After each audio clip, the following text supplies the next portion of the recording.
आपराधिक विधि का मूल आधार आपराधिक न्याय शास्त्र है। यह केवल धाराओं, नियमों और प्रक्रियाओं का संग्रह नहीं है, बल्कि यह मूल सिद्धांतों, प्राकृतिक न्याय और मानवीय मूल्यों पर आधारित एक व्यापक व्यवस्था है। एक सक्षम वकील या न्यायिक अधिकारी बनने के लिए केवल कानून की पुस्तकों का अध्ययन करना पर्याप्त नहीं है, बल्कि इन सिद्धांतों का गहन चिंतन और आत्ममंथन भी अत्यंत आवश्यक है।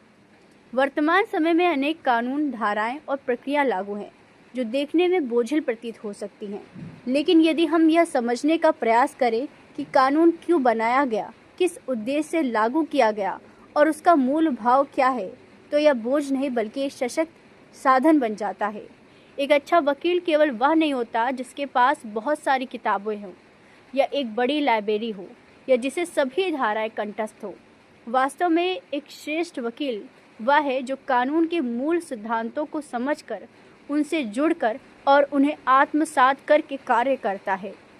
हमने जहाँ से शुरुआत की वह है न्याय शास्त्र, और हमेशा उन्हीं सिद्धांतों के भीतर रहकर अपने कार्य को आगे बढ़ाना चाहिए, चाहे वो अभियोजन हो या बचाव।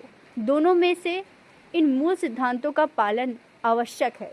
यदि किसी व्यक्ति ने अपराध किया है और उसे सज़ा सुना भी दिया जा चुका है, तब भी आवश्यक है कि इसके पीछे का कारण, अपराध करने का कारण समझा जाए।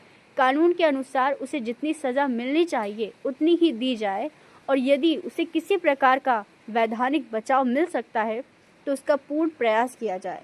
साथ ही यह भी अत्यंत महत्वपूर्ण है कि न्यायिक प्रक्रिया के दौरान, एवं यदि अंत में वह दोषी सिद्ध हो, उसके मूल अधिकारों, मौलिक अधिकारों, मानवाधिकारों का किसी भी प्रकार से उल्लंघन ना हो।